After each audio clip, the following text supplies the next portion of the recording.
le sujet qui ne dit pas son nom. Au moment de réouvrir le débat sur l'identité nationale, au moment où se prépare l'élection présidentielle, il est clair que le sujet de l'immigration de peuplement redevient l'un des premiers sujets politiques et l'un des premiers sujets de débat français. La situation est claire, comme le disait récemment un président de région, face à l'immigration de peuplement, nous avons perdu une guerre. Parce qu'enfin, on peut considérer cela comme une bonne ou comme une mauvaise nouvelle. Il est clair que ceux qui y sont ne sont pas ceux qui y étaient. Il est clair que la composition et l'origine de la population française a changé de manière considérable, visible et non maîtrisée au cours des 20 dernières années. On peut s'en réjouir ou on peut le déplorer. La seule position absolument intenable est celle qui consiste à dire qu'il ne se passe rien. Et c'est la position qu'adoptent les niais, les tartuffes et les escrocs. Les niais sont ceux qui considèrent passé, il n'y a rien à voir, sans mesurer la misère sociale, la misère identitaire qui est en train de se développer et qui va tôt ou tard faire éruption sur la scène politique.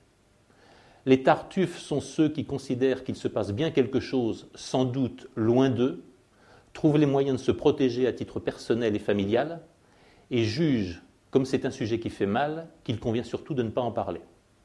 Et puis les escrocs, ce sont tous les manipulateurs de l'opinion publique qui savent très bien qu'en définitive, ce qui se passe sur le terrain de l'immigration de peuplement et aussi de l'immigration de travail est un moyen très efficace de détruire nos systèmes de protection sociale, de détruire la cohésion sociale de la nation, un moyen finalement d'augmenter les dividendes, les stocks options. Ça n'est pas un hasard si tant de patrons de grandes entreprises se font les chantres intéressés de la diversité. La réalité vécue par les Français est d'une toute autre nature. La majorité des Français considèrent dorénavant que dans leurs mœurs, dans leurs lois, dans leur manière de faire société, ils se trouvent bousculés, empêchés, ce qui se traduit chez beaucoup par une conscience diffuse mais montante qu'ils se trouvent face à une situation d'invasion. On peut le débattre, on peut le considérer sous différents angles, on ne peut pas nier ce vécu qui considère que beaucoup de Français ne savent plus ce qui fait société entre eux et que beaucoup de Français ont tout simplement le sentiment qu'ils ne sont plus chez eux, sur leur terre, dans leurs lois et dans leurs mœurs. Il faut simplement faire attention, quand on veut aller plus loin, sur les explications, les responsabilités et les dispositions à prendre. C'est une chose de constater, comme cela l'a été dans le débat public tout récemment, c'est une chose de constater que les pharmaciens, les médecins, les pompiers n'ont pas à avoir très peur des blonds aux yeux bleus dans les banlieues françaises. C'est une chose de constater que la population des prisons françaises est, dans son immense majorité, composée d'originaires du Maghreb ou d'Afrique noire. Mais enfin, par quelle magie voudrait-on que les enfants, les petits-enfants d'un village malien, d'un douar, d'une casbah marocaine, les enfants ou les petits-enfants de gens qui vivent depuis des siècles en paix dans leur village, sur leur terre, d'un seul coup se transforment en pillards, en trafiquants, en violeurs, etc. Le problème n'est absolument pas leur origine, le problème n'est absolument pas telle ou telle spécificité dans leur nature qui les conduirait à la délinquance, le problème est tout simplement le drame du déracinement. Et il faut mesurer ce qui a été nié farouchement au cours des 30 dernières années, il faut mesurer l'immense misère sociale de gens qui sont jetés sans préparation, sans accompagnement, dans un univers dont ils ne comprennent ni les mœurs ni les règles. Le drame du déracinement est le premier drame de l'immigration. Ce drame du déracinement est aussi le drame des indigènes qui se voient confrontés à une population, à des mœurs, à des habitudes de vie dont ils ne connaissent rien, dont ils ne comprennent rien, sinon que c'est un empiètement sur leur propre mode de vie. il faut se souvenir de ce qu'était Sarcelles ou Chanteloup-les-Vignes dans les années 1980 ou 1970. Au moment où on décide de construire les villes nouvelles, au moment où, pour s'épargner l'achat de robots et la mécanisation de grandes entreprises industrielles, notamment dans l'industrie automobile, décident de faire venir des villages entiers du Mali, de la Haute-Volta, de l'Algérie ou du Maroc en France. Au moment où on construit donc les villes nouvelles pour héberger cet afflux de migrants, ce sont des villages paisibles d'Île-de-France. Ce sont des villages dont tout évoquait la France de toujours, la France rurale, la France des clochers et la France des racines, qui d'un seul coup se trouvent plongés sans aucune concertation, sans débat, au nom de la modernisation et au nom de la croissance, dans cet univers inhumain des tours, des grands ensembles et de l'isolement de populations qui n'ont rien à se dire parce qu'elles ne partagent rien. Violence pour les migrants déracinés au nom d'une mobilité économique qui cherche à reproduire pour les hommes ce qu'elle applique au capital, aux biens et aux services, misère sociale des indigènes de la République qui se trouvent bousculés dans leurs mœurs et dans leurs habitudes sur la terre qui était la leur, dans le cadre de vie qui était le leur et qu'ils ne retrouveront jamais. Quand on a dit cela, on mesure bien les responsabilités. La responsabilité essentielle n'est ni celle des migrants, ni celle des populations d'accueil, dites d'accueil. La responsabilité essentielle est celle d'un système économique qui pratique l'isolement comme le meilleur moyen de réduire chacun à sa situation de consommateur désirant. La véritable responsabilité est celle d'un système économique qui considère chaque individu simplement comme un acteur économique, isolé, réduit à un sujet du marché et réduit à un objet de droit. Nous sommes là dans l'effet le plus délétère du triangle infernal qui enferme l'idéologie française, le triangle composé par le marché absolu, par l'individu de droit et de ses droits, et par l'individu souverain. Ce triangle de dissolution de toute société, ce triangle qui met fin au collectif et qui met fin à la société comme nous l'avons connue, est le triangle infernal dans lequel nous nous trouvons pris aujourd'hui. La question consiste à en sortir. La question consiste à en sortir dans le respect certainement de la dignité de chacun, respect de la dignité de chacun qui passe moins par la proclamation de droits dits universels que par le respect de la diversité des sociétés, des croyances et des origines qui seul permet la confiance à l'intérieur de sociétés unies. Et c'est probablement le premier sujet sur lequel nous allons devoir tous travailler. Nous devons refaire l'unité interne de la société française. Refaire l'unité interne de la société française et d'ailleurs européenne, cela veut dire ne pas transiger sur le sujet des frontières, ne pas transiger sur le sujet des lois et ne pas transiger sur le sujet des règles de vie. Il n'est pas vrai qu'à l'intérieur d'une société confiante et paisible, on puisse tout tolérer en matière de diversité de comportement et de diversité de choix individuels. Tous les choix individuels sont certes respectables, mais je préfère que certains se fassent à 3000 km que dans ma rue ou dans mon immeuble. Nous allons devoir réinvestir le sujet de l'unité interne de nos sociétés, faute de quoi le mot même de société est en train de perdre tout son sens et nous allons vivre la dissolution de nos formes politiques, ce qui ne sait conduire qu'à la violence. Unité interne de sociétés diverses entre elles. C'est le premier chantier qui doit être engagé parce que c'est le chantier politique majeur des 10 prochaines années. Le second chantier politique et juridique, il est clair.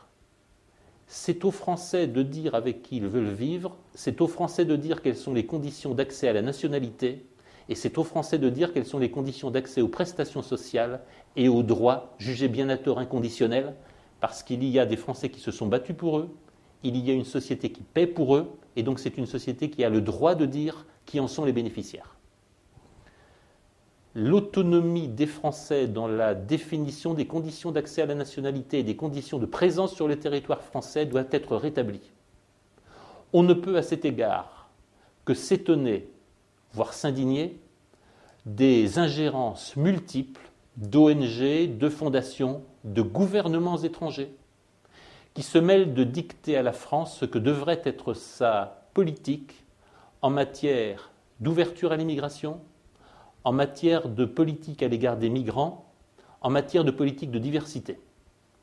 Il est extrêmement étonnant que les actions de l'ambassadeur des États-Unis en France, qui circule dans les banlieues en vantant le modèle américain, qui circule dans les banlieues en se faisant accompagner de vedettes de rap ou de la scène musicale américaine pour prôner le modèle américain, en oubliant au passage que plus d'un tiers des Afro-Américains auront fait un passage plus ou moins long en prison. Programme américain financé à hauteur de 3 millions d'euros, qui est un programme d'ingérence dans les affaires intérieures de la République, qui est un programme qui vise à acclimater en France un modèle qui nous est étranger, qui est une agression contre le modèle d'intégration républicaine et contre le modèle de notre pratique à l'égard des migrants. Il est très étonnant que de tels agissements n'aient fait l'objet d'aucune protestation publique. Il est d'autres temps où ils auraient valu convocation de l'ambassadeur par les pouvoirs publics français. Le troisième élément de toute politique raisonnée dans ce domaine, il est naturellement économique. Nous allons vers une quête d'insularité de la part de tous les grands ensembles régionaux mondiaux, et nous en avons fini avec l'idéologie libre-échangiste qui a si terriblement détruit nos économies et nos sociétés. Chaque puissance, chaque groupement humain dont l'unité est en jeu est en train de reprendre le contrôle de ces échanges, qu'il s'agisse des échanges financiers, des échanges de biens et de services, et naturellement du mouvement des hommes. Et il faut s'en réjouir parce que cela va probablement mettre fin ou réduire les pratiques d'esclavage qui sont en train de se développer partout dans le monde. Il ne faut pas se voiler les yeux derrière le mythe idéalisé du nomade libre d'aller où bon lui semble et de s'établir où bon lui semble. C'est un véritable trafic d'esclaves qui a lieu. On commence à connaître les tarifs. 1 000, 1500, 5 000 euros pour un Tunisien qui veut gagner les côtes italiennes. De 50 à 150 000 euros pour un Asiatique ou un Chinois qui veut atterrir avec les papiers qui vont bien dans une capitale européenne.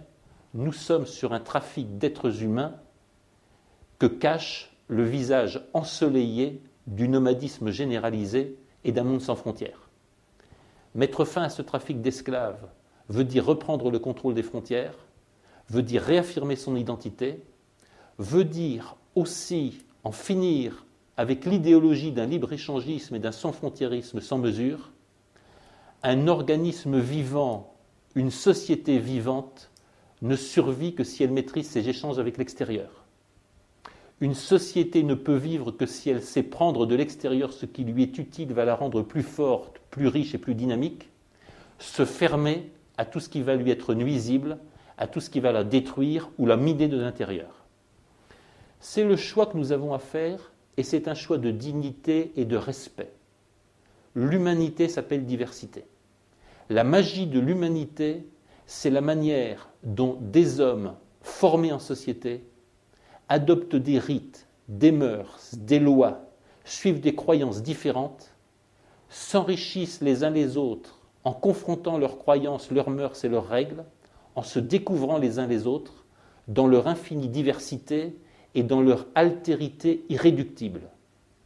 Nous avons à réapprendre que la dignité d'un Marocain, d'un Algérien, d'un Malgache ou d'un Chinois, ce n'est pas de devenir un Européen comme les autres.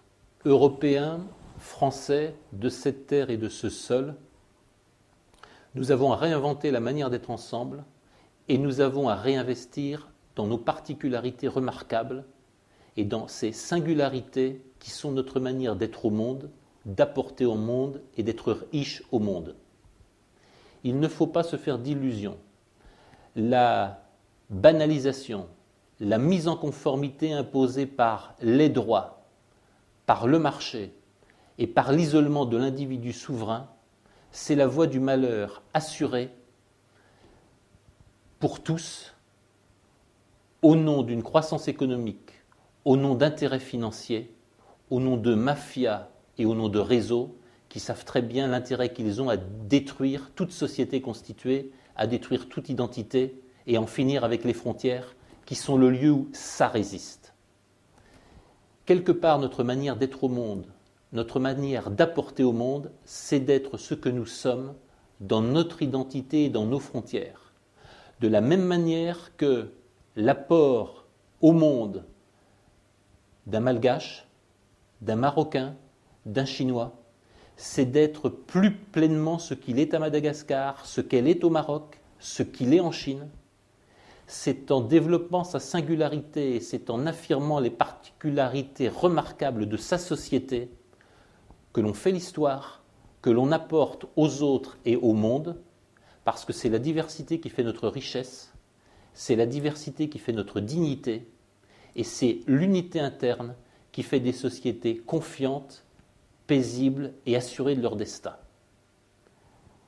Ne nous voilons pas la face, nous avons à réinvestir et nous avons à apprendre dans les années prochaines ce que sont les séparations fécondes, les discriminations vitales et la frontière qui sauve.